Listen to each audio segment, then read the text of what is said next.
The most powerful villain in this whole story is not killed by a sword. He is not stabbed. He is not burned. He is not outfought. He could only ever be beaten by one person. Himself. In the last book of the Eragon saga, a farm boy stands in front of a king, who has ruled for over 100 years. He cannot beat him with magic. He cannot beat him with steel. So he sets the king against the one enemy he never prepared for. This is Inheritance, the book that ends the Eragon saga. The entire book in a single video. Everything that started with a blue stone in a forest leads to the king's throne room. Let's go back to the beginning of the end.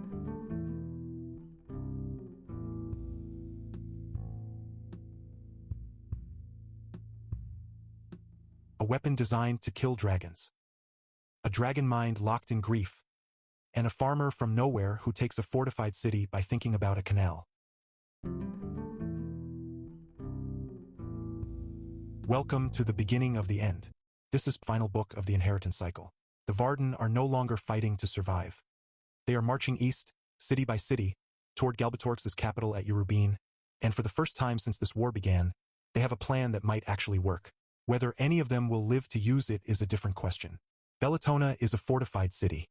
The Varden have been taking fortified cities, and Eragon and Saphira are how fortified cities fall. This is what the campaign looks like now: dragonfire, elvish magic, and the sheer overwhelming fact of a rider at the front of the line. Arya and Blodgarm's guard flank the breach. The walls come down. This is the part of the war the Varden is good at. Then something goes wrong. A single horseman charges out of the city, not toward the Varden's line, but directly at Saphira. He is carrying a lance. Not a soldier's lance. Something older and stranger. Its shaft engraved with elven script. Its tip already glowing with a purpose no one on the field can name yet. He drives it into Saphira's chest. She doesn't fall immediately. Eragon reaches her. The elves reach her. The healer elves pour everything they have into the wound while Blodgarm kills the horseman. Saphira survives. The horseman was the city governor's last gamble. The weapon he carried is called a Dothdert, one of 12 lances forged by the elves during the oldest war they ever fought, before the Rider Order existed, when elves and dragons were enemies rather than partners. Each lance was designed to do one specific thing: bypass dragon magic entirely and kill what no other weapon could reach. Most were believed destroyed. This one is called Nirnan. It means orchid. Arya takes custody of Nirnan before anyone else can think to claim it. What she and Eragon both understand, almost simultaneously, is that if this lance bypasses dragon magic, all dragon magic, not just the ordinary kind, it might also bypass the defenses of a dragon whose rider has spent decades layering every form of magical protection he knows onto both of them. It might reach Shrukin. Galbatorix's enslaved black dragon is not a creature anyone can fight in conventional terms, but a weapon designed from the beginning to kill dragons, that slips past every ward and shield as though they do not exist. The governor's desperate gamble has handed the Varden the most important strategic asset they have found in 3 books of war. Meanwhile, in a different section of the battle, a wall collapses on Roran's stronghammer. Eragon hacks through half the castle to reach him. Roran is alive, just barely buried, bruised, out of the fight. The 2 threads of this story have their opening beat, and both of them almost end badly. In the captured castle, with the city still settling, an audience is held, and an uninvited guest walks in. His name is Grimr Halfpaw. He is king of the Wercats, and he has decided, after centuries of complete non-involvement in everything, that this war is worth attending. The Wercats have stayed out of every conflict since the fall of the Riders. They are a people who answer to no one, fight when it suits them, and vanish the moment it stops being interesting. The fact that Grimr is here with what he implies is the full fighting strength of his people is not a small thing. Something has changed in his calculation. He explains it plainly. Galbatorix has shown weakness. He could have killed Eragon and Saphira at any point in the last 3 years. He hasn't. An apex predator who fails to kill what it can kill is a predator past its prime, and the Wercats intend to exploit that window before it closes. The practicality of what follows is almost funny. Grimr's terms: daggers, armor, 1 set for human form, 1 for cat form, daily provisions, and a permanent soft cushion placed beside the throne of whoever rules after the war. Nasuada, who is extremely good at negotiating with people who have leverage, pares the armor down to 1 set. The cushion she agrees to without argument. It is, she recognizes, a legally binding political promise with implications that will outlast the war, and it is also the cheapest alliance she has ever bought. There is one moment when Grimr drops his composed, imperious manner entirely. It happens when he notices Angela standing in the corner. Angela does not explain their history. She rarely explains anything. The Urgles and Wercats later gathered around her campfire will learn, if they pay attention, that the Wercats once spent a week chirping like birds because of something Angela did to their king, but Angela herself will be gone before anyone can pin her down on specifics. What matters is this. The Varden now has a force of compact, lethal fighters who can move silently through occupied territory and command ordinary cats as a mobile intelligence network. The cat network alone, in a world of warded doors and silenced rooms, is worth more than Grimmer's fighting strength. Nasuada knows this. Grimmer knows she knows. The cushion is agreed upon. Roran makes it back to camp. His wife is waiting. What follows is not a victory scene. Katrina has heard the reports, the wall, the collapse, how long it took Eragon to dig him out, and she is holding herself together in the specific way of a woman who has been holding herself together for a long time and is very tired of it. Roran tells her something he has not said to anyone. When the wall fell on him and the stone was everywhere, and there was nothing left to do, he stopped fighting. He accepted that he was going to die, and he lay there and he let it come. He says this with the expression of a man confessing a crime. He has not surrendered once since the Razak took Katrina in Carvajal. Not at Helgrind, not on the plains, not in the rain and mud of a dozen assaults, he survived on sheer refusal to stop. The version of Roran Stronghammer that people follow into battle is defined entirely by that quality. The man who does not stop. And under a pile of stone he stopped. Katrina does not comfort him with a lie. She tells him, there is a difference between surrender when you have a choice and acceptance when you have none. He moved every stone he could reach. When the stones could no longer be moved, he stopped moving them. That is not weakness. That is the only sane response to an impossible situation, and the fact that he survived it is not a coincidence. Whether Roran fully believes her is another matter. But he hears her. Then Nasuada summons him and promotes him to captain, and immediately hands him the mission she was saving for someone she could not afford to lose. 800 soldiers. 1 week. The fortified port city of Aroughs. She cannot send Eragon because Eragon needs to survive for Galbatorix. She is sending Roran because Roran is what she has, and because she is, underneath everything else, a woman who bets correctly. The night before the march, a woman goes into labor. Ellen, wife of Horst, the blacksmith from Carvajal who has followed this campaign from the beginning, delivers a daughter. The baby survives. She is born with a cleft lip, and in the world of Allegezia, that is not a cosmetic inconvenience. It is a life sentence. Children born this way are treated as lesser, as marked, as something to be hidden. Eragon knows what that child's life looks like if nothing changes. Arya offers to help. Gertrude, the midwife, and the other women from Carvajal refuse. Their fear of elves runs too deep, and the accusation of a changeling, however unfounded, is not one they will risk attaching to this child. So Arya stays outside. And Eragon, the rider, the Shadeslayer, the man who has killed a shade with his bare will, sits down beside an infant and begins to sing. He sings a lullaby his Aunt Marion used to sing to him in Carvajal, because it is the only soft thing he can find in himself right now. And while he sings, he works. Not quickly, not with force. Delicately, layer by layer, from the deepest tissue outward, reforming the palate, the gum roots, the lip, matching the growth patterns of a child's body rather than an adult's, because healing a child incorrectly is worse than not healing at all. By dawn the work is done. The baby is whole. She is named Hope. Elva watches from outside the entire night, silent and still. At the end she gives a single nod. Coming from Elva, the witch child Eragon accidentally cursed in the first book, who has spent years absorbing the pain of everyone around her and trusting almost no one. That nod is its own kind of verdict. The act costs Eragon more than a night's sleep. Nasuada registers it. One more reason not to send him to Aroughs. Every healing, every act of generosity, draws from a reserve she needs intact for Urubine. The march begins the next morning. The road east from Bellatona is long and not particularly beautiful. The Varden moves at a soldier's pace. Grinding, dusty, punctuated by sparring and gossip and the particular boredom that descends on an army between sieges. Eragon fills the time by getting beaten.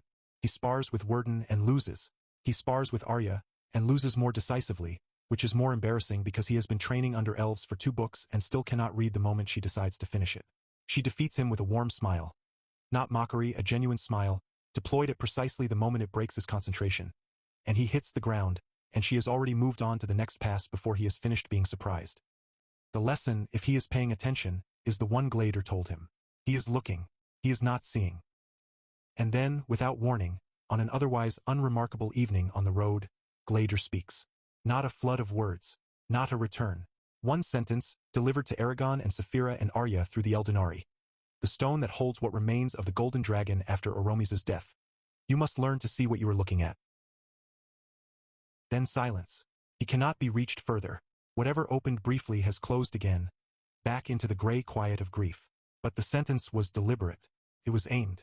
It was the first coherent thought he has directed outward since he retreated into his own heart of hearts above Gilead, howling, with Aroughs' death still fresh in every fiber of his consciousness.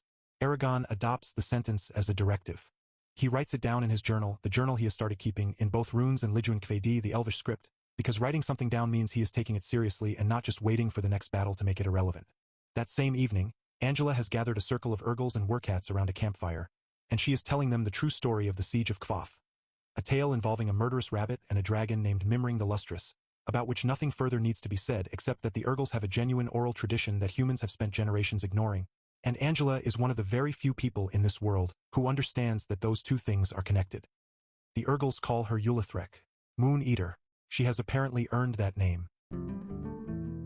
The campaign tent at night. Nasuada and King Orin of Serda. Orin is grieving. He has lost a friend, a man killed, indirectly, by collateral damage from the Urgal alliance, and he has come to Nasuada's tent with a demand dressed as a strategic objection. Dissolve the Urgal alliance. Nasuada refuses. Her argument is not immediate and it is not sentimental. She is building something that has to survive the war, not just win it. If the post-war world is constructed on the same fear and contempt that built the current one will simply return in a different shape. The Urgal alliance has to start somewhere, and it has to start during the war, because after the war, when the Urgals are no longer necessary, no one will find the will to begin. She gives him no comfort about his friend. She cannot, without abandoning a position she is right about. The scars on her wrists from the trial of the long knives are visible. She does not cover them. This is deliberate. After Orin leaves, the practical problem remains on the table. Every soldier in Galbatorix's army has sworn allegiance to him in the ancient language. The oath is not metaphorical. The ancient language does not permit metaphor. Every prisoner the Varden takes is permanently unreliable. They cannot defect voluntarily, cannot promise loyalty, cannot even be trusted not to sabotage their captors the moment they have the opportunity. The prison population from Feinster alone is already straining the campaign's logistics. Bellatona will make it worse. There is no clean solution, but there might be a shortcut. Nasuada looks at the lance in Arya's custody and says what she has been thinking since the battle. If the Dothdert can bypass dragon magic entirely, they might be able to kill Galbatorix and Shrukin without a final open battle, without triggering the mass engagement that would require killing or indefinitely imprisoning every oath soldier in his army. An assassination, not a siege. One weapon, one moment, end the war at its source. In the soldiers' gossip, a name is circulating. A nobleman in Gilead named Lord Barst, who reportedly twisted a man's head off with his bare hands and burned a family alive. It is being treated as rumor, the kind that accumulates around powerful men. It is mentioned once and set aside. Roran arrives at Aroughs after 4 days of hard riding, barely able to walk. The city is exactly as bad as advertised. Double-tiered granite walls, joints so tight you cannot slide a knife between them. 5 gates, a garrison roughly double the size of Roran's force. The previous commander, Brigman, has been stalled outside the walls for weeks and is not optimistic. He is also not particularly cooperative. He outranks Roran in experience if not in commission, and he makes his opinion of farmer captains quietly known. Roran spends a day walking the perimeter, asking questions, and not talking. He is looking at the problem the way he has taught himself to look at problems. From the outside, without assuming anything. The conventional attack has no path to victory. The city has water, supplies, and walls that are effectively impenetrable by the force available. But the city also has a canal system, channels that bring water from inland lakes through sluice gate tunnels beneath the walls, exposed at the waterline, passable by barge. Roran borrows the grain barges from the outlying mills. His soldiers coat them in wet clay to slow the fire. He loads them with burning materials and sends them floating through the tunnels at night, using the fires to force the interior gate mechanisms. The plan works because it uses what the city designers did not think to protect, infrastructure so ordinary that no one imagined it as a weapon. He leads from the front once the breach opens. In the chaos of the assault, Roran kills more defenders in a single engagement than he has ever killed before. He does not pause to count.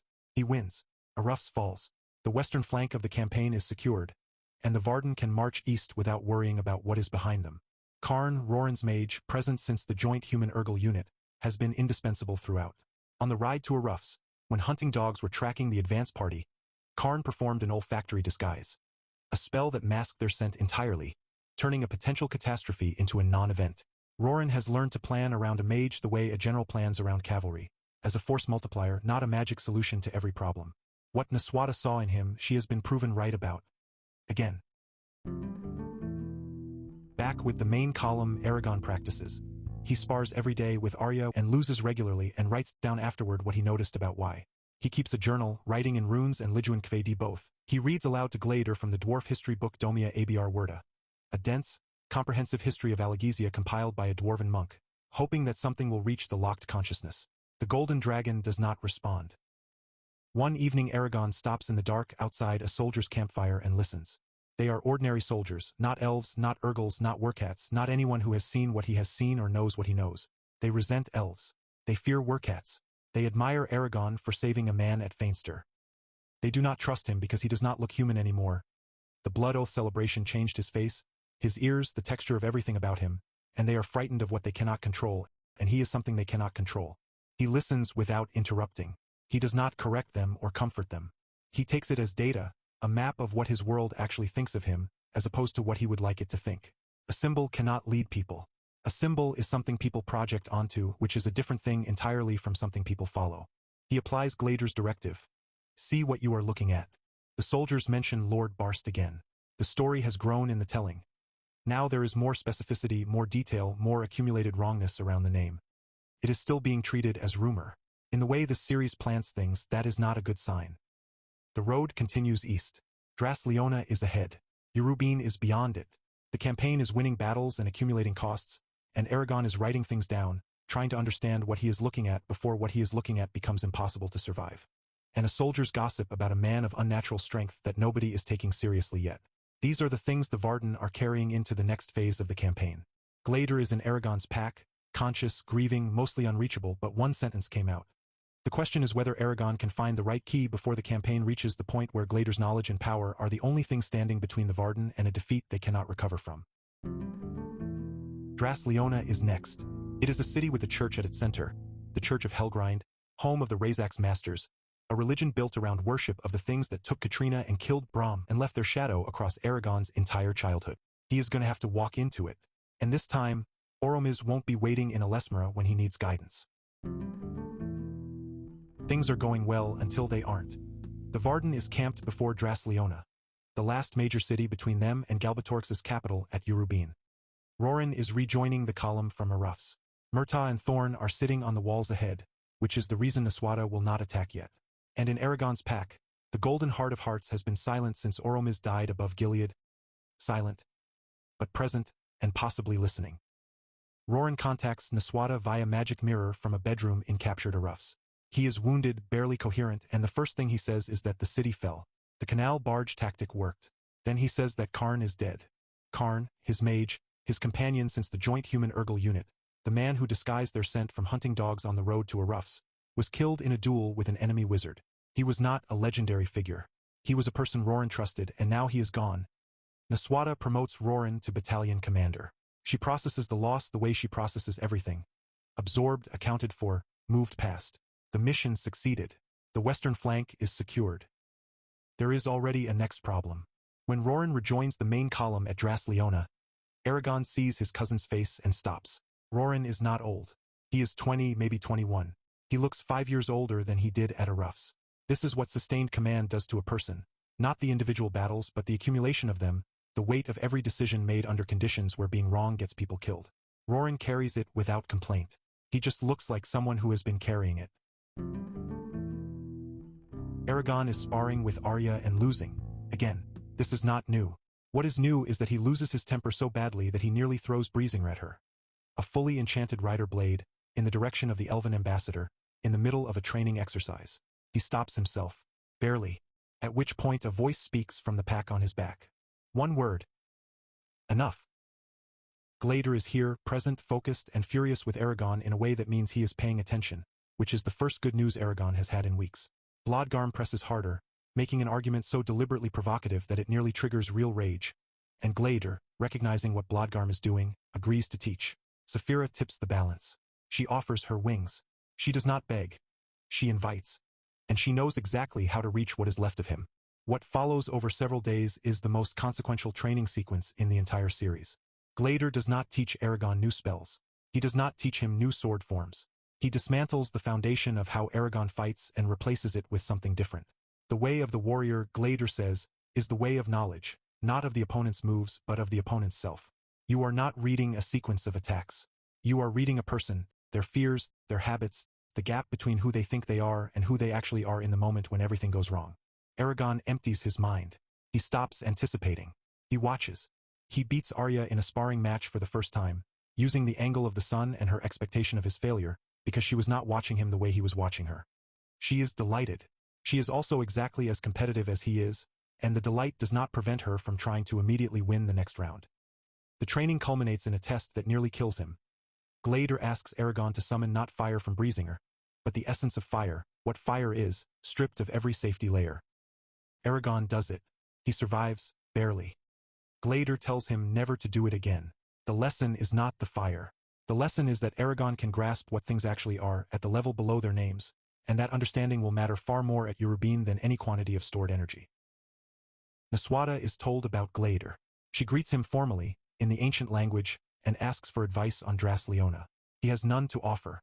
But the meeting is its own thing, the Varden's leader acknowledging the existence of a consciousness they have been carrying in a bag, and the dragon acknowledging her in return. The army waits. Murtagh and Thorn are on the walls and Nasuada will not attack into that. Then Auric arrives with the dwarf army, and the Varden roughly doubles in size. This is not a small thing. Auric is exhausted from the politics of dwarf kingship and quietly glad to be doing something as simple as marching again. He and Eragon find an evening together, and Auric is making something. He calls it Erothnerl, a sphere of polished mud, stone formed from earth, shaped through patience and precise skill, a devotional object in the dwarven tradition. The practice is meditative. From stone the body comes, from body the earth, from earth the stone again. Auric makes them when he needs to remember who he is outside of his crown. He gives this one to Eragon when it is finished. It is a quiet scene. Nothing about it advances the plot. It shows two friends, one a dragon rider, one a dwarf king, sitting in the dirt together, one of them making something by hand, because that is what the moment needs and the moment is allowed to need it. Elsewhere in the camp, Katrina is knitting.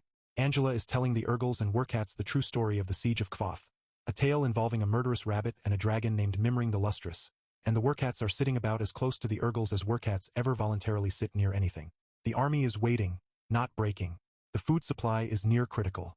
The urgency of what comes next is building underneath all of this, but the world being fought for is still visible in it. Lord Barst's name comes up again in soldiers' gossip. Third time, still treated as rumor, still planted. Giad the scholar bursts into camp with a discovery. He has been cross-referencing 500-year-old dwarven building records with an obscure occultist travel journal written by a researcher named Othman, and what they point to, combined, is a tunnel. A hidden passage built by a dwarven architect, running under the walls of Dras-Leona, designed for a purpose that was apparently never used, apparently still intact. If the tunnel exists and can be navigated, a small team could infiltrate the city at night, reach the southern gate from the inside, and open it for the Varden. Saphira carries Blodgarm disguised as Eragon to draw Murtagh and Thorn away from the walls. Nasuada approves it. The team, Eragon, Arya, Worden, and Angela, who volunteers without being asked and with an explanation that is more threat than justification. She has accounts to settle with the priests of Helgrind. No one pushes further. Eragon asks Elva to join. She is the witch child he accidentally cursed years earlier. She feels the pain of everyone near her before it arrives, which makes her an extraordinary early warning system. She refuses. She will not risk herself for the Varden. Nasuada looks at Eragon. Eragon looks at Elva. He backs down and does not ask again. This is a choice with a cost, and everyone in the room will know that cost before the night is over. The tunnel is real. What Giad's records did not mention, possibly because Othman did not know, possibly because the records predated it, is what the tunnel connects to. It does not lead to a simple passage beneath the walls. It leads into a labyrinth, an enormous underground complex of chambers, every surface, floor, ceiling, walls, columns, covered in carved runes. The text is ancient, written in a dialect so old that Worden can barely parse it, and what he can parse is the scripture of Tosk, the founder of the Helgrind cult, writing in a language that predates the Rider Order. This is the true temple of Helgrind, hidden beneath the city, secret from everyone except the people who built it and the priests who have maintained it in silence for centuries. The team has walked directly into the cult's most sacred space. Worden is walking at the front when the trap triggers. Crystal spikes erupt from floor and ceiling simultaneously, amethyst shards installed precisely, designed to catch exactly the height a man would be standing at. He is pinned before anyone can reach him. He dies quickly. It is not a mercy in any comforting sense, it is simply fast. Eragon and Arya are taken, weapons removed, wrists manacled. A crystal ring on Eragon's finger blocks his magic. Angela is separated in the confusion. They are hung from chains in a chamber at the labyrinth's heart, and a high priest explains their situation without cruelty. He is not enjoying this, he is conducting a theological necessity. He tells them that Galbatorix wants Eragon alive, wants to use him to resurrect the Rider Order. The priest considers this an abomination. He intends to feed them to 2 Razak eggs he has been raising in secret new hatchlings. He leaves them to wait. Arya starts planning immediately. Eragon tears at his chains until his wrists are destroyed, and she tells him, calmly, to stop. A young novice cultist comes to them in secret. He files the manacles, then panics. He raises a knife. He is not trying to betray them. He is trying to offer them a mercy he thinks they need. He is wrong, and Celembum, appearing from a shadow with the quietly terrifying confidence of a creature that has been waiting for exactly this moment, knocks him unconscious before the blade completes its arc. Then Angela arrives. She is barely standing. She has killed 20 guards. She did it with a time manipulation spell she learned from her master Tenga, a technique she can use precisely once per day and cannot fully explain even to herself. What is time, she says, but motion? What is motion but heat? She says it like a question she is still working through. She does not say it again. Celembum goes directly to the first Razak egg the moment it cracks. One blow. The hatchling never completes its emergence. Eragon burns the second egg with Breezinger, and the smell of it fills the labyrinth, and no one says anything about what it means that Galbatorix has been raising Razak hatchlings in reserve. Arya's right hand is still in its manacle. The lock has not been found. She tears her hand through it. This is not a figure of speech. The damage to the tendons and skin at the base of her thumb is permanent. Bloodgarm will heal most of it later, but a patch of skin will never have sensation again. She makes this decision in approximately 2 seconds, which tells you everything you need to know about how Arya processes cost-benefit analysis. Angela kills the high priest with a dagger the color of a sunset, and the dagger disintegrates its target. She does not explain the dagger. The team moves through the cathedral to the exit, with Eragon carrying Angela's sword albature, the sharpest blade that exists, made from neither stone nor metal, the archetype of the inclined plane. Saphira's experience of battle is not like Eragon's. She does not think in the way he thinks. The cathedral is the black cave thorn pit, built by creatures who never looked at the sky, who carved their devotion into stone underground because they were afraid of open space. She hates it with a dragon's directness, not moral outrage, not theological opposition, but genuine, physical revulsion at everything the building represents. She destroys it. She buries Thorn under a collapsed spire and fights Murtaugh across the city, buying her rider time he doesn't know he has left. Bloodgarm, disguised as Eragon on her back, holds the deception long enough. Below, Eragon stands at the southern gate with nothing left. The Aran ring, Brahm's ring, kept in reserve since before Carvajal, the gift that has traveled with him through 3 books as a last emergency, is the only power source he has not depleted. He uses all of it in a single spell of such magnitude that the rubble barricading the gate becomes airborne. The gate doors are destroyed, and Thorn is knocked sideways mid-flight from the concussive force. Eragon collapses to his knees when it is done. The gates are open. The Varden floods in. Dras-Leona falls. Murtaugh retreats, not in defeat. He pulls back with the composure of a man who was never particularly invested in this outcome. He tells Eragon, "Take the city. It means nothing to Galbatorix." He says it with the particular confidence of someone who knows exactly what is waiting ahead. Worden is buried in the elven tradition. An acorn is planted over his chest. A tree grows to 20 feet in seconds, hung with green flowers, because an elf's death is not an ending but a transfer, from person to wood, from body to centuries of growth. In the quieter hours after Dras-Leona, Eragon finds Elva. He tells her directly, Worden's death is partly on her. If she had come, if her ability to feel incoming harm before it arrives had been in that labyrinth, the crystal trap would have been felt before it triggered. She cried. He did not stop. He is not punishing her. He is giving her a path back. There is a difference, and he makes sure she understands it. Then Arya arrives with a flask of Failniver, elven fermented elderberry drink. This particular batch brewed with an additional leaf from a rare eastern plant that deepens the effect. They share it in Eragon's tent and talk through most of the night. The conversation is not about strategy. It moves between languages and into silence the way conversations do when the people having them are no longer performing for each other. Somewhere in the camp, a reed flute plays and Arya dances. Not for an audience. Because there is music and she wants to move, and the war has not yet taken that from her. She talks about her future. She wants to remain Islanzadi's ambassador after the war, to keep mediating between races, to stay in the world rather than retreating to a Lesmer's stillness. It is the first time she has articulated a future for herself beyond the present crisis. The conversation matters because of what comes immediately after it. Thorn hits the camp at night. The attack is planned, not reactive. Murtaugh moves through the chaos directly toward Nasuada's pavilion.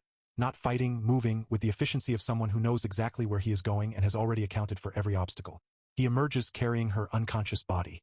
Arya sees it and does what Arya does. She grabs Thorn's tail in the dark. She climbs using Dothdert as an anchor point, 40 feet in the air on a moving dragon, in the middle of a night attack. She is thrown off. Saphira catches her mid-fall, which saves her life and does not prevent 4 cracked ribs and internal bruising that Arya will not fully disclose to anyone for several days. The lance is briefly lost in the fall. An elf named Yela recovers it before anyone else can reach it. Thorn disappears north. Nasuada is gone. The emergency council meets in Oryx's pavilion, because Oryx's pavilion is neutral ground and no one could agree on anywhere else. The question on the table is not what to do about Nasuada. She cannot be rescued, not from wherever Galbatorix has taken her. The question is whether the coalition survives her absence. Nasuada designated Eragon as acting commander in her standing orders.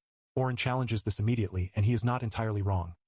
Eragon is too young, too inexperienced in pure political terms, too entangled with elves and dwarves to be unambiguously neutral to the human contingents who make up most of the army. His argument is delivered with maximum hostility, but the core of it is legitimate. Eragon cannot fully dispute it. He can only offer to seek counsel while making final decisions himself, which is not the same as having wisdom, and everyone in the room knows it. The council hangs there, Grimmer bored, Garshvog steady, Oren furious, Oric practical, Jormungandr watching everyone. Then Roran speaks. He does not make a political argument. He does not address Oren's concerns or propose a compromise. He says he is going to march to Urubine. That is what he is doing. A dragon may kill 10,000 wolves, but 10,000 wolves can kill a dragon. He says it and sits back down. Garshvog commits. Oric commits. Grimmer commits with the expression of a person who finds the entire proceedings slightly beneath him. Oren commits last, with visible reluctance, without breaking ranks. The coalition holds, not because the political problem was solved, but because one stubborn farmer from Carvajal refused to frame it as a political problem at all. Late, alone in his tent, Eragon thinks about a prophecy he was given 3 books ago. Celembum told him, in Tirm, in the back room of a fortune-teller's shop, before any of this was real. When all seems lost and your power is not enough, go to the Rock of Cuthian and speak your name to open the Vault of Souls. He has carried that since the first book. He has never known what it meant or where the rock was or what was inside the vault. Oromiz searched his scrolls and found nothing. The words have been accumulating meaning without explanation for years. He summons Celembum and asks directly. The Werecats' answer is not what Eragon expected. The Werecats don't know where the Rock of Cuthian is. They don't know what the vault contains. They don't know who planted the knowledge in their collective memory. Only that after the riders fell, the information was simply there, among all Werecat minds, as if it had always been. They debated for years whether to share it. Some argued the knowledge was dangerous. Some argued it was a trap. What made them decide to tell Eragon was the same thing that made them join the war. Galbatorix showed weakness, and the Werecats respond to weakness the way they respond to everything, by acting before the window closes. The same unknown entity, Celembum says, arranged for Eragon to receive Domia Abr Werda, the history book, the one he has been reading to Glaedr on the march. Someone, not Galbatorix, not anyone who has ever named themselves, anticipated Eragon's existence and prepared for it. Planted information across 2 entirely separate channels, years apart, pointing toward the same destination. Whatever is in the Vault of Souls, it was hidden there for Eragon specifically, and it was hidden there before Eragon existed. Celembum gives him one last direction. The answer may be in Domia Abr Werda itself. Eragon opens the book. The part ends there, on a man alone with a history, looking for something that someone else decided he would need. The march to Urubine is confirmed. Nasuada is in Galbatorix's hands. Murtaugh has promised to settle a debt in blood. And somewhere in 500 pages of Dwarven scholarship, there is an answer to a question that has been waiting since the first book. What the Vault of Souls contains is about to change everything. Again. A man who has ruled for a century sits down beside his prisoner and explains, calmly and without cruelty, exactly why the world would be better if he won. An island that was poisoned to protect its secret holds that secret in the dark for 100 years. And a rider stands at the edge of the world with the curvature of the earth visible beneath him and understands, for the first time, how small everything he has been fighting for actually is, and why that makes it worth fighting for anyway. Nasuada wakes chained to a stone table in an octagonal room in the heart of Urubine. The room is called the Chamber of Truth. It was built by elves 2,500 years ago over a natural fissure in the rock. A crack in the earth that once produced visions, that an unnamed prophet once sat above and spoke from. Galbatorix has repurposed it as his interrogation chamber. The choice is not accidental. He likes the frame. He introduces himself politely. He is tall, dark-haired, not physically imposing. He does not threaten her. He explains. He already knows everything she knows. Troop counts, supply states, Eragon's abilities, Elvis powers, the Dothdert. He didn't bring her here for intelligence. He brought her here because she is the most dangerous person in the Varden. Not Eragon, not Saphira, not Arya, but Nasuada, because her gift for command is something no spell can replicate or counter. He wants to break her will and recruit her. Eventually, he wants to do the same with Eragon. He intends to rebuild the Riders. He intends to solve what he genuinely believes is the fundamental injustice of Allegisia, the fact that people born with magic can harm, compel, and dominate people who were not, without limit or consequence. His solution: find the true name of the ancient language itself, and use it to impose a single inviolable law on all magic everywhere. That no mage may harm anyone without explicit permission. A world where the powerless are safe from the powerful. A world where magic cannot be weaponized against the unwilling. He has been working toward this for nearly a century. The problem with Galbatorix's argument is not that it's incoherent. It is partially correct. The Riders did suppress development. Magic is genuinely dangerous in unregulated hands. The injustice he describes is real. The problem is what he did on the way to solving it. The kingdoms burned, the people enslaved, the dragon minds imprisoned in stone and harvested for power, and the fact that he cannot see the distance between the problem and himself as the solution. Nasuada cannot dismiss him. She is intelligent enough to know when an argument has weight, and this one does, and that makes her silence cost more than it would if he were simply a tyrant raving in the dark. Then a figure moves at the brazier in the corner. Red cloak. Familiar build. Murtagh. Galbatorix orders him to begin. Murtagh picks up the heated iron and crosses the room, and the expression on his face is one of a man who has been living inside a specific kind of hell for long enough that he has forgotten what his face looks like without it. Hours after the first session, Murtagh comes back alone. He is drunk. His knuckles are split, self-inflicted, the marks of a man who has been putting his fist through things. He sits against the wall of her chamber and does not pretend to be anything other than what he is. He tells her he saved her life. After the kidnapping, Galbatorix ordered an assassination. Nasuada was too valuable to leave in the field once she stopped having Elvis protection. Murtagh argued that capturing her was more useful. He convinced the king. He is the reason she is in this room rather than dead on a hillside outside Dras-Leona. He is also the man who just used a heated iron on her.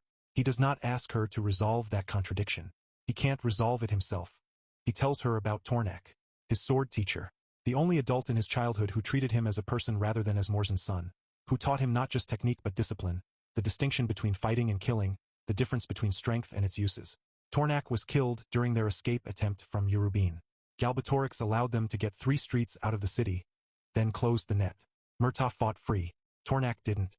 Galbatorix brought Murtagh back and explained, quietly, that he would always be brought back. That is how Murtagh learned the shape of his captivity. He tells her how Galbatorix broke him. Not through force alone, through Thorn. The king discovered Thorn's true name, and used the dragon's own nature against him. And the sound of Thorn screaming in his mind was the thing that finally made Murtagh stop resisting. He is ashamed of this. He would like to be angrier about it than he is. He is too tired for anger. What he does not say, but what Nasuada hears underneath everything. He came here because he needed to tell someone, and she is the only person in Urubine who might listen without reporting it. She makes a decision. It is a risk she calculates in seconds. Potential ally versus potential betrayal, weighted by what she knows about what he just told her and whether it sounds like performance. She decides it doesn't. Before he leaves, he casts a pain reduction spell on her wounds. It works partially. He touches her mind briefly. Just a brush, gentle enough to leave a signature she'll recognize. So she will know, in the illusions to come, what is real and what isn't. The Varden is 3 days away, he says. He'll find a way. She watches him leave and does not know if she believes him. She decides that doesn't matter. Belief is a resource. She will spend it where it might do something. The sessions continue. On the 3rd day, Nasuada steals a spoon. She sharpens it against the edge of the stone table, working through the night, and when the warden comes alone the next morning she uses it to kill him. Then 2 guards. Then she runs, 3 corridors from her cell before the alarm sounds and the pain-immune soldiers seal the exits. Galbatorix is genuinely angry for the first time. She notes this. Anger means he had not fully anticipated it, which means he is not quite as far ahead as he presents himself to be. Then he introduces the grub digger. It is approximately larva-shaped. It jumps at contact, splits into a dozen small creature forms, and chews channels through skin that pulse with agony for hours afterward. It is worse than the iron in the way that targeted precision is worse than blunt force. Murtaugh's pain reduction spell doesn't work on it. He tells her later, privately, that it doesn't conform to normal magical parameters. It exists in a slightly different relationship to this world than other living things. He has never encountered anything like it. Nasuada breaks, eventually. She screams. She babbles. She loses the composure she has maintained as deliberately as a physical posture. What she does not do is swear the oath. Then Galbatorix changes approach. He begins using Eldonari, young, not particularly powerful, but enough to construct elaborate sustained illusions. A second prisoner appears in the chamber. A woman named Riala, apparently captured from the Varden, apparently sympathetic. She tries to reach Nasuada through conversation, through the vulnerability of perceived shared suffering, through friendship as a slow pressure. Nasuada identifies her as a construct within 2 days and does not engage. Then false news. The Varden defeated in the field, Eragon killed, Saphira fled. She does not believe it, partly because of what Murtaugh told her, partly because the emotional signature is slightly wrong. Then the most precise attack. A full hallucination. Years of peace. A life that diverged from the war at some unspecified point and arrived here. She walks through it carefully, looking for the seams. She finds them. A window with weather that doesn't match the season. Murtaugh's laugh a half-second delayed from his expression, and dismantles it using a poem she memorized at age 6, recited into the hallucination like a nail into wood. Something real pressed against something false until the false gives way. Murtaugh confirms, privately, which defeats are real and which aren't. His Eldonari are tiring. Galbatorix's illusions have been growing simpler over the past 2 days. The escalation has hit a ceiling. The Varden is closer now. Cut to open sky. Eragon and Saphira leave the Varden's camp on the coast of Lake Leona, flying northwest, over open water, toward the island of Vroengard. It is just the two of them and Glaedr's Eldonari, and the wind. After everything the previous section contained, chains, grub diggers, psychological warfare, the ocean crossing arrives like a deep breath. During the night, Saphira asks Glaedr to tell the story of how he and Aroughs were captured by the Forsworn. He agrees on one condition. She can never ask again. He will tell it once, and then it will be told, and they will not return to it. 2 of the Forsworn led them into a trap at a watchtower called Glaedr. A time-slowing spell held both of them motionless while the traitors prepared. Aroughs understood what it was. He deduced the weakness, found the flaw in how the spell anchored itself, and rewrote both their bodies at a molecular level to break the bindings. The cost of doing it was triggering something in his own nervous system. A permanent damage, unpredictable, recurring. The seizure condition that would kill him above Gilead, decades later, was the price of escape at Glaedr. Fomora cut off Glaedr's left foreleg in the chase. He kept flying. He carried Aroughs and outran what was behind them, and they survived, and they spent the rest of their lives hiding and teaching and waiting. Glaedr tells this without self-pity. He is describing events that happened. The weight in the telling is not grief. It's something quieter. The particular texture of a story that has been carried a long time in silence, and is finally being set down somewhere it can exist outside of one consciousness. They are now over deep ocean. Something large surfaces briefly beside them. A Nidwal, distantly related to dragons, roughly the size of a building. Makes a pass at Saphira's tail, thinks better of it when she turns and descends. The ocean is vast and does not care about their war in the slightest. This is, somehow, comforting. The storm cannot be flown around. Glaedr teaches Saphira navigation from inside the Eldonari as they push into it, when to use the updrafts, when to let the turbulence carry rather than fight it, how to feel the storm's internal structure and move with it rather than against it. She applies the teaching with a dragon's specific combination of physical intelligence and refusal to stop. The wind is trying to take them sideways, and she doesn't let it. Then the core of the storm catches them in an updraft. They are carried upward, miles upward, faster than Saphira can compensate. Eragon casts 2 spells simultaneously, one to keep them warm at altitude, one to compress enough air for breathing, and the spells cost more than he has, and Glaedr feeds him strength directly through the Eldonari, and together they ride the updraft to its ceiling. They break through the top of the clouds. The turbulence stops. The noise stops. Above the storm there is clear sky, stars in configurations Eragon has never seen at ground level, and absolute silence except for the wind of Saphira's wings. He looks down. The clouds below form a complete floor, stretching to every horizon. He looks to the horizon itself. It is curved. He does not have a word for this moment. The world is larger than he thought. Not metaphorically, not philosophically, but physically, measurably, visibly larger. The war beneath those clouds, which has consumed every day of his life for 3 years, is a very small thing happening in a very specific place on a surface that curves away in every direction further than he can see. He doesn't become indifferent to it. He becomes less afraid of it. Scale, it turns out, can be clarifying rather than crushing if you see it right. Saphira begins the descent toward Vroengard. Glaedr, who has been flying through another body, says quietly that it was good to be in the sky again. He says nothing else about it. Vroengard is beautiful and deeply wrong. The island is volcanic, a ring of mountains around a central valley, a lake at the center, everything overgrown with a century of unchecked growth. The ruins of Doruariba are visible from the air. Enormous buildings, designed to be tall enough for a dragon to pass through the front door, most of them collapsed or gutted, all of them wrong in the specific way that things which were once inhabited and are no longer inhabited become wrong over time. The stone is the right color. The proportions are right. The absence is what's wrong. The magical detonation that destroyed the Academy 100 years ago was a man named Thuviel, an elf rider who converted his own body directly into energy, the most extreme application of the principle that matter and energy are interchangeable. He did it to obliterate the island's stored resources before Galbatorix could seize them, and to poison the land, and because his dragon was dead and he wanted to die in a way that served something. The residual magic from that explosion has spent a century slowly altering the island's life. Apple trees with asymmetric veining. Squirrels that are not squirrels, they move like squirrels until startled, at which point they become owls and ascend. Grub diggers identical to the ones Galbatorix used on Nasuada, which confirms something important. They exist only here, which means Galbatorix has been to this island and believed it empty. Also, Snalgly. Giant snails, traditional dragon food, with shells harder than expected. Saphira eats 3 at speed. She brings Eragon a charred 4th one as breakfast. He eats it. The war continues. Glaedr shares a living memory of the island as it was. Dragons visible at every window of every tower. Lamplight, students in the courtyard.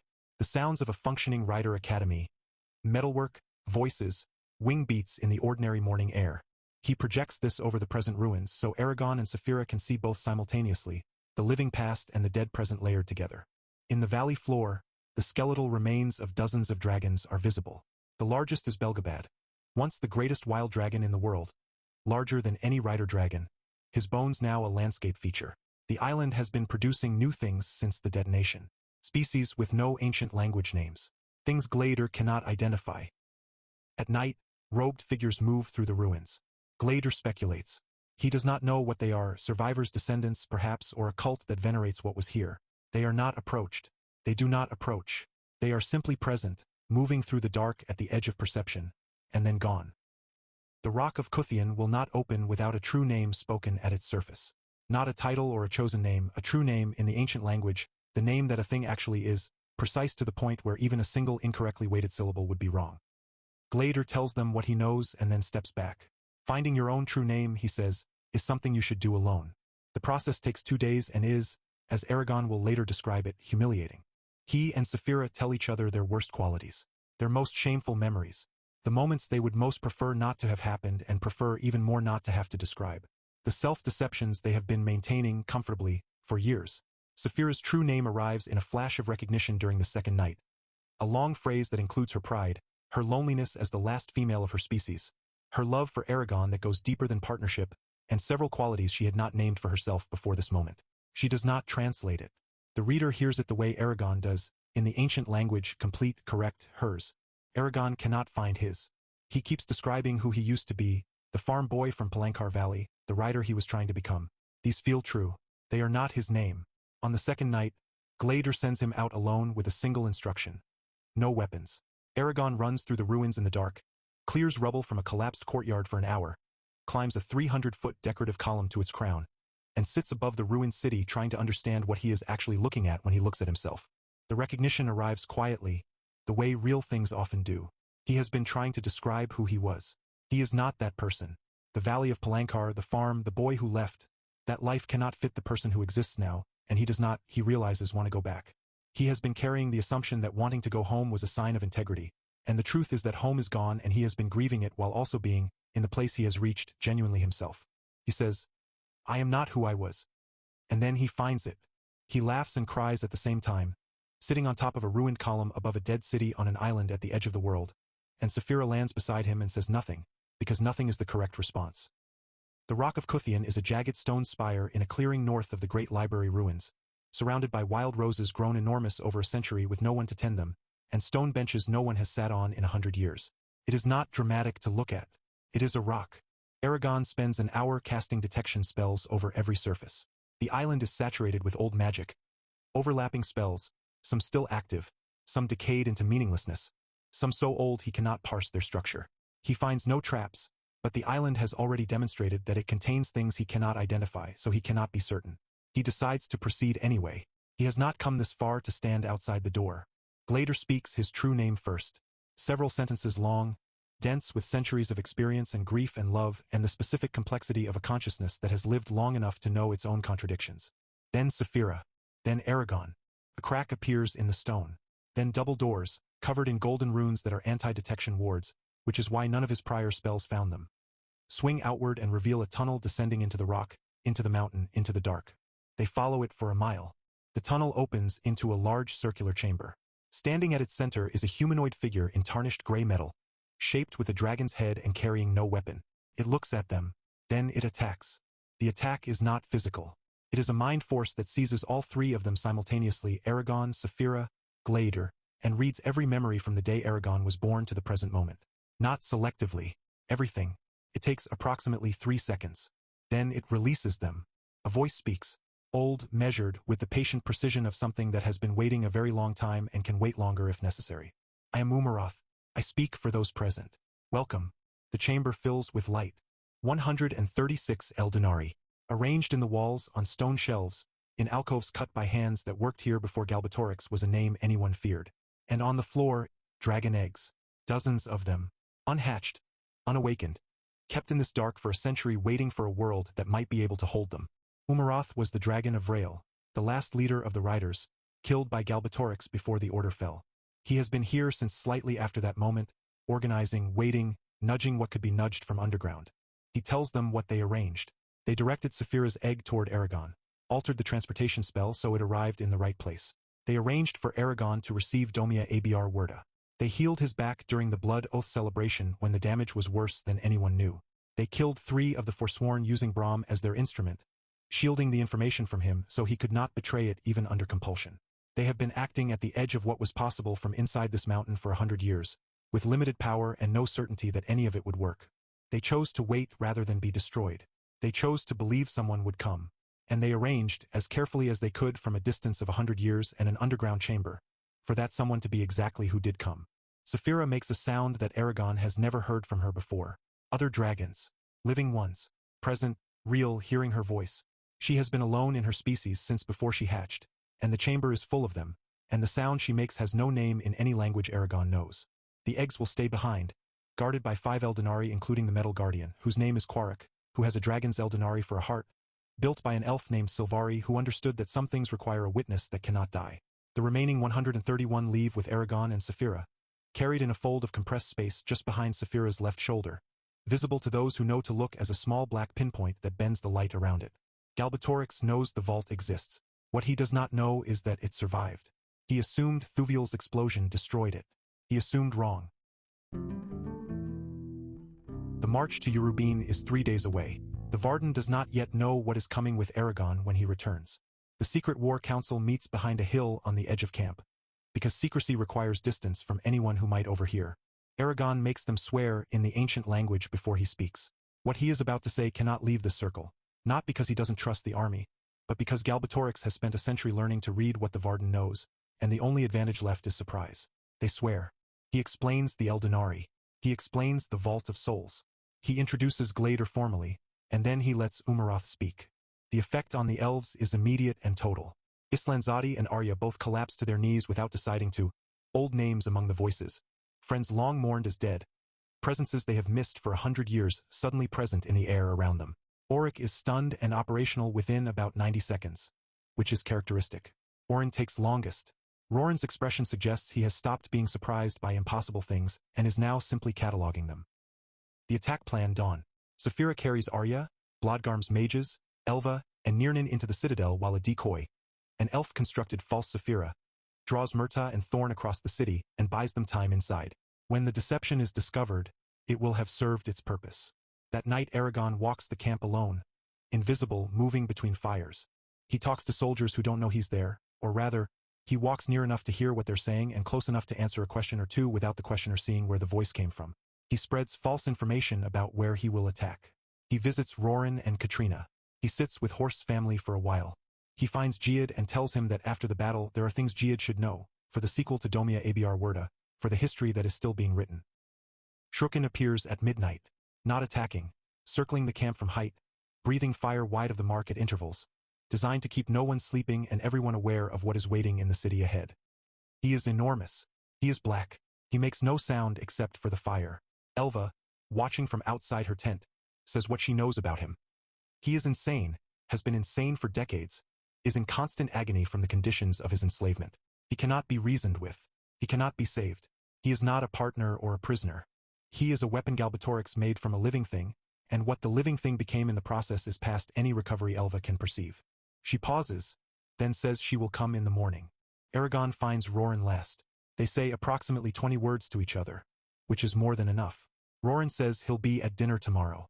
Eragon says he'll be there. They both know what they mean and neither of them elaborates. Dawn comes. The gates of Urubine are ahead. Saphira rises from the ground, the black pinpoint of 131 Eldenari folded into the air at her shoulder, Arya on her back with Nirnan in her hand, and the last battle of the inheritance cycle begins. What was begun in a dragon's egg ends here, in a throne room, in the city that was always at the end of the road. Everything the series has been building across 4 books arrives in this part, and not all of it arrives the way you expect. Galbatorix is not defeated by a better sword. The war does not end with a single perfect stroke of heroism. It ends with a wordless spell and a man who finally understood, for one unbearable moment, exactly what he had done. Saphira rises from the field outside Urubine carrying Eragon, Arya with Nirnan in her hand, Elva, and 11 elven battle mages led by Blodgarm, one of the most capable fighting forces the Varden has assembled. The decoy Saphira draws Murta and Thorn across the city. The gates of the citadel are ahead. Arya kills the gatehouse guard through the viewing slot with Nirnan. The Dothdert does not wound in the normal sense. It cauterizes on contact, disintegrates the target where it pierces, bypasses every magical barrier as though they don't exist. She uses the lance to cut through the iron gate itself. They move inward. Galbatorix's first trap fires without warning. Invisible columns of freezing air drop from the ceiling and seize all 11 elves simultaneously, dragging them through a section of wall that closes behind them like water closing over a stone. Arya turns to cut through. Umaroth stops her. The Eldenari's voice in her mind, calm, precise. Searching would waste energy.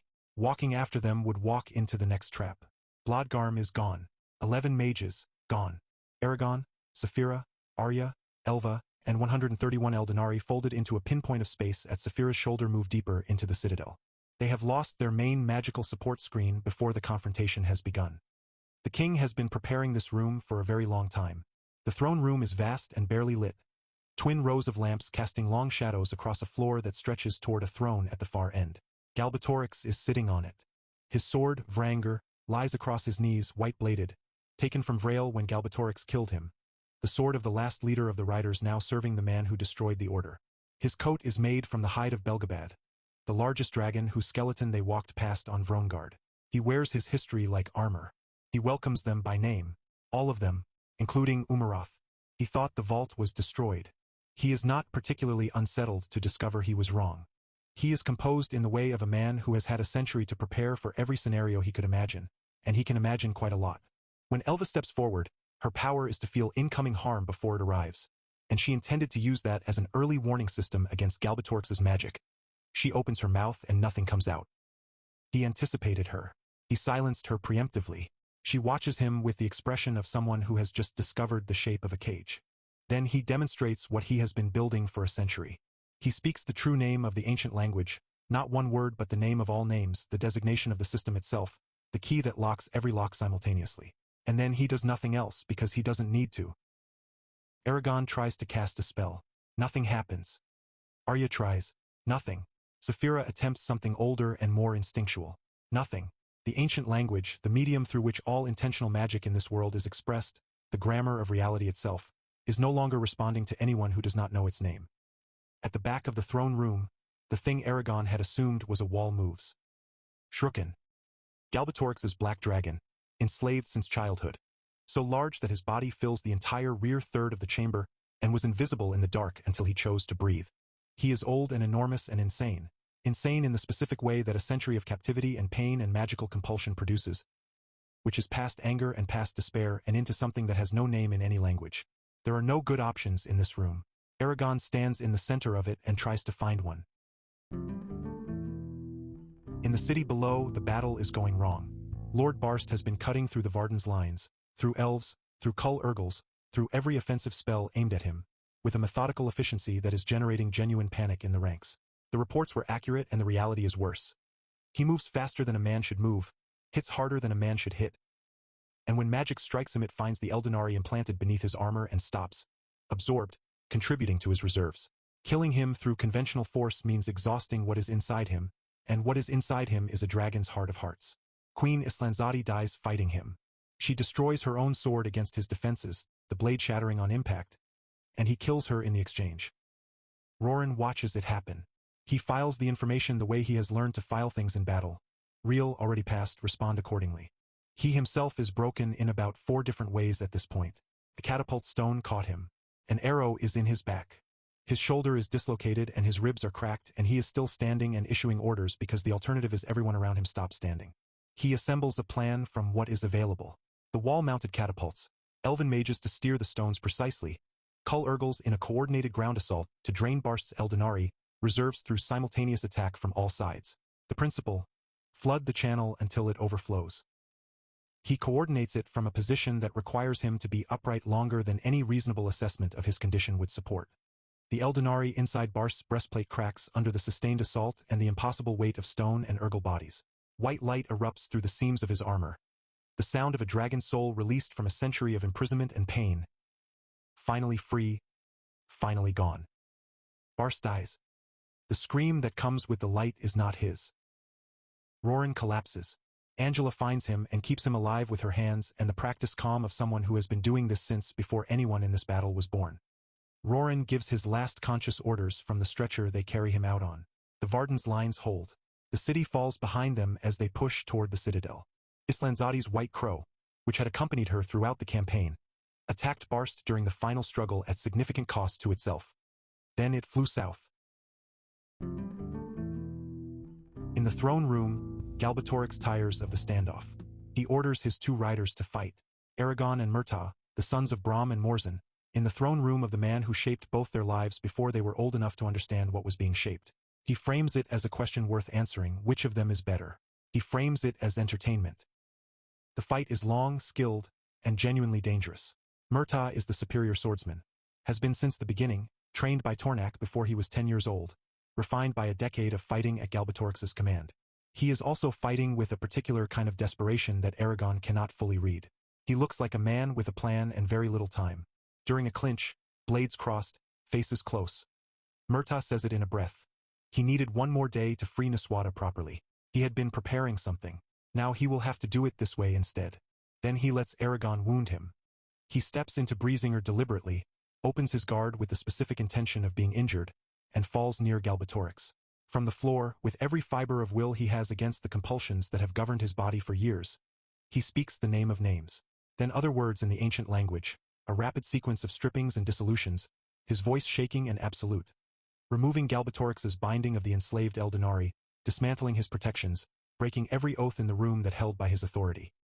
The enslaved Eldonari, briefly free, react with the chaos of minds that have been imprisoned and tormented for decades. They do not immediately become allies. They thrash. Several attack Eragon's consciousness out of blind reflex before Umaroth and the Vault's Eldonari can contain them. Thorn launches himself at Shrukin, bites his neck, holds him.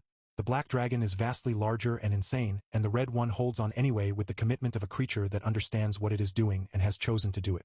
Galbatorix, for the first time in this confrontation, stumbles. Eragon understands what Murtagh did and why he was fighting to win. Not for Galbatorix, not even for himself. He was fighting to fall in the right place at the right moment for the right person. He was fighting for Nasuada. With Galbatorix's protections shattered, the attack comes from all sides at once. Eragon, Saphira, Arya, and the Vault's Eldonari in simultaneous assault. For a moment it seems like enough. Then the enslaved Eldonari, still crazed, still reflexively fighting, pull against them, and Galbatorix reasserts partial control, and the window begins to close. He crosses the room and takes Eragon by the throat. What follows is a precise mental assault, not blunt force but surgery, dismantling identity layer by layer from the inside, working through every protection Eragon has built and every Eldonari support he can draw on, methodically reducing what Eragon is to something that can be remade. Eragon is losing. He can feel himself losing. He can feel the edges of who he is beginning to blur and then to dissolve, and beneath the terror there is something else. The grief of a boy who left a farm and never got to go back, and the rage of a writer who has spent 4 books watching everything this man cost the world, and the specific anguish of standing in a room full of dragons who were enslaved for a century and feeling their suffering as though it were his own. He casts a spell. There are no words for it. The name of names would prevent any spoken spell he could construct. So there are no words, only intent, shaped as precisely as he can shape it, poured through every Eldonari in his connection and through Saphira's vast heart simultaneously. He wants Galbatorix to understand. Not to feel pain, not to be punished, not to be defeated through force. He wants the king to understand, completely, perfectly, with no distance between knowledge and experience, everything he has done. Every life ended. Every mind imprisoned. Every choice that led to every consequence, felt from the perspective of everyone who bore the weight of those consequences. The Eldonari understand what he is asking. A century of grief, contained in 131 stones, pours through the spell with him. Galbatorix begins to experience it. He cannot stop it. He cannot absorb it or contain it or reason his way around it. The man who spent a century seeking to understand all magic so he could control it is undone by the one thing he never learned to control. The knowledge that other people's suffering is real. He staggers. He reaches for the wall. He whispers that he cannot bear it. He begs Eragon to stop. Eragon refuses. Galbatorix screams. He converts himself, his body, his remaining power, every Eldonari still bound to him, directly to energy. The same principle as Thuviel on Vroengard, but there is more of him, and he has been gathering power for a century, and the explosion is not small. Eragon has already moved everyone behind an energy barrier near where Nasuada is chained. He knew it was coming. Umaroth warned him what a cornered king might do. The throne room ceases to exist. The front face of the citadel ceases to exist. A significant portion of the surrounding city ceases to exist. Then, silence. Arya has already killed Shrukin. She sprinted through the fire and the chaos, climbed his lowered head, held down by Saphira and Thorn together, barely at enormous cost, and drove Nirnan through his eye into his skull. The lance was made for this. Shrukin dies. The sound he makes is not a scream. It is something released. The silence after the explosion is complete. Then dust. Then, one by one, voices. Everyone is alive. Eragon finds Arya first. Badly burned along one side, walking. He finds Elva, unhurt. Nasuada is conscious, with Murtagh beside her. Murtagh heals her captivity wounds with great precision and care. The burns from the iron, the channels the grub digger cut through her skin, the accumulated damage of days in the chamber of truth, working through each one the way a craftsman works through a list, thorough and unhurried. Then he and Thorn leave. Not in anger, not fleeing. They simply go, without asking anything of anyone, while the dust of the citadel is still settling. Eragon understands it even before Saphira tracks their scent north of the river Rammer. He finds them on a hillside above a field of nettles, the same flowers that have appeared twice in this story, beautiful from a distance and painful to touch. Murtagh says what he needs to say without dressing it as anything other than what it is. He and Thorn need time, wilderness, distance from people and history and the weight of everything his name means to everyone who knows it. He cannot stay, not because he is unwilling, but because his presence would cost more than his absence. His history is not something that heals in a city that remembers what he did. He gives Eragon the name of names, without conditions, without asking anything in return, without ceremony. He says, "Teach the new riders not to be afraid." Then Thorn speaks to Eragon, something Eragon did not expect from the Red Dragon, who has never addressed him directly. He thanks Eragon for not killing his rider. Glaedr speaks last. He tells Murtagh that he cannot forgive what was done to Aroughs. He states this plainly, without cruelty and without softening. But Murtagh turned against Galbatorix when it mattered, and that is worthy of a true rider. It is not absolution. It is recognition, from the Eldonari of the greatest teacher the Rider Order ever had, that Murtagh's choice in the throne room was the choice a rider would make. Murtagh and Thorn fly north. Eragon watches until they are a red point of light on the horizon, and then the horizon is empty, and he and Saphira stand in the nettles for a while before flying back. Nasuada is crowned in the main square of Urubine, or rather, Illyria, which is the city's original elven name, now restored. Eragon places the crown on her head, new, made from Galbatorix's gold set with gems removed from elven helms that were themselves repurposed. Saphira touches her forehead with her own. The elves pledge allegiance. The dwarves, the Urgles, the Wercats, Grimmer with visible boredom and a precise awareness of the cushion clause he negotiated months ago. The night before, Eragon refuses the throne for himself, gently, firmly, without hesitation, and backs Nasuada to every faction that asks. Orin challenges. The negotiation is long and Nasuada is better at it than he is, and eventually he gets a doubled Serta and considerably more than he deserved going in, and yields without grace and without breaking ranks, which is all that was required of him. The king is dead. Long live the queen. The months that follow are the work of rebuilding, practical, unglamorous, necessary. Cities liberated. Oaths dissolved, one by one, as the ancient language is reclaimed from Galbatorix's long monopoly on its infrastructure. The throne room and the front of the citadel are sealed and slowly purified by elven work. The explosion poisoned the stone the same way Thuviel's explosion poisoned Vroengard, and it will take years. Galbatorix's library and the rest of his hoard are recovered in stages and will take longer. The Eldonari from his vault, the enslaved ones, the ones freed by Murtaugh's speech, are too damaged and crazed to use directly. They require slow, careful, isolated healing. Some of them may never fully return. The world is not fixed by winning the war. The war is fixed by winning the war. Fixing the world takes longer. Roran becomes Jarl of Palancar Valley. The boy from Carvajal receives the valley he was born in formally, with a title and authority and the specific satisfaction of a man who has earned something through means he is not entirely proud of and does not regret. Katrina gives birth to a daughter, Ismira. She is healthy and small and has her father's stubborn expression from approximately the first hour. Angela and Selembum appear briefly, oppose Nasuada's magic control proposal in terms that are simultaneously reasonable and impossible to refute, and then disappear again in the direction of the Beer Mountains. Months after the coronation, Eragon and Saphira make an unscheduled stop.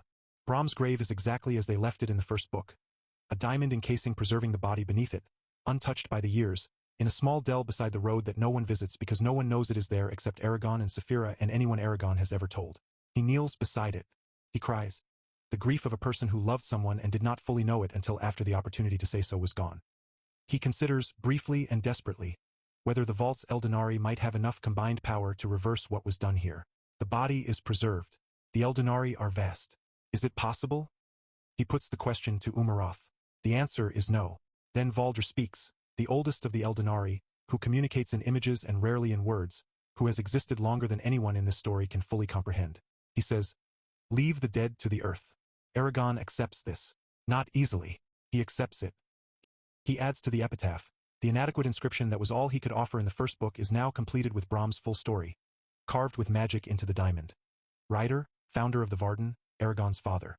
The man who spent his life correcting the worst mistake his world ever made, and who died on a road he knew would kill him, having chosen to walk it anyway. He rereads what he carved. He smiles, sadly, in the way of someone who finally got to say the right thing even though the person it was for is not there to hear it. He climbs back onto Saphira. They fly on. A toy grass boat sails through Eragon's bedroom window. He recognizes it immediately, Arya's calling card, the same form of summons she has used before. He and Saphira fly north. On the banks of the river Rammer, the same river Murtaugh crossed, going the other direction, they find Arya.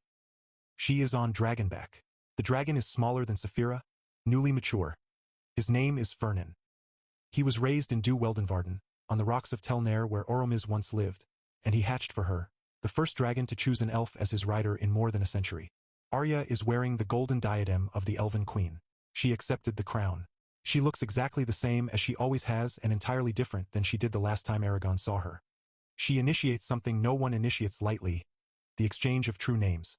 She shares hers with Eragon and asks for his, and he gives them, two people in full knowledge of what the other actually is, choosing to be known rather than presenting a version that fits better. He asks her what comes next. For them. She says, maybe with time. Not yet. She is centuries old and newly crowned and has a young dragon who is still learning to land cleanly. The timing is not right and she says so, and she says it in a way that leaves the door open rather than closed. He accepts this. He accepts it the way a person accepts something true. Not easily, not without feeling it, but without fighting what it is.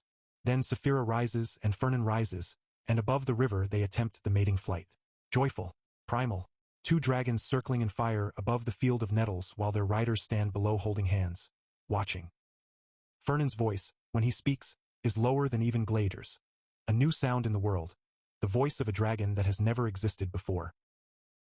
Nasuada asks Eragon to lead the new magic oversight institution. She has thought this through carefully. She explains why he is the right person, credible to every faction, powerful enough to actually enforce the standards, trusted by the species the Varden needed to hold together. Eragon says no. He explains it without deflection. He is too powerful to remain without distorting the balance, not because he would become corrupt, but because the temptation to intervene for good reasons would be impossible to resist, and no mechanism anyone could construct would be capable of checking him if he decided he knew better. A world that just escaped one untouchable power does not need another one, even a benevolent one. Especially a benevolent one. Nasuada understands this. She hates it and understands it. He connects the magic mirrors before he leaves. One for her, one for Roran. So contact is possible. So he is not gone in the way Aroughs was gone, hidden and unreachable for decades. He asks her blessing. She gives it, weeping, without letting go of her composure until after he has turned away. He finds Angela in a hallway. She already knows he is leaving, as she always knows things that are about to happen. She says nothing about it except to confirm that she is going the other direction and refuses to be monitored. He says goodbye to Salembum. Salembum does not say goodbye back. But this is Salembum. He leaves dragon eggs with Arya, to find the first new riders, people who will be sought out and brought to him wherever he is. He asks the Cull to consider an arrangement that would give Urgal warriors an honorable purpose in the New World's defense. One that begins rather than ends with the war. The details are implied rather than stated, which is its own kind of trust. Then he makes his rounds. Roran, Katrina, Ismira, small and alive and entirely unimpressed by the situation. Auric, Jormunder. He finds Nasuada one last time. She calls him the most dangerous kind of man in the world. A man of conscience. He says, "You trust me." She says, "I do." He walks out of the palace. Saphira is in the courtyard. She is carrying 131 Eldenari in a fold of compressed space at her shoulder, and the remaining dragon eggs in padded cases secured to the saddlebags, and Eragon on her back. Above the city, Arya and Fernan circle them once. The green dragon and the blue, one staying and one leaving, both of them exactly where they need to be. The people below shout. Saphira turns east, into the rising sun, away from Allegezia, toward whatever is on the other side of the world that needs what she and Eragon are carrying. She flies. The story ends here, not with a return, not with a resolution of every question, but with a departure into possibility. What was promised in the opening pages of Eragon, that a farm boy and a dragon would change the world, has been kept. What was left unspoken is the promise the ending makes instead. The world continues. The dragons are coming back. The riders are coming back. The people who survived the war are building something from what was left after it. Murtagh is somewhere north of the Rammer River, looking for peace. Arya is in Dhu Weldenvarden, learning to be a queen. Roran is in Palankar Valley, where he was born, surrounded by the people who followed him across half the world. Eragon is east, in the sunrise, with Saphira beneath him and the last free dragon eggs of the world in his keeping. Angela is going wherever Angela goes. She has always known where that is. The inheritance cycle is complete.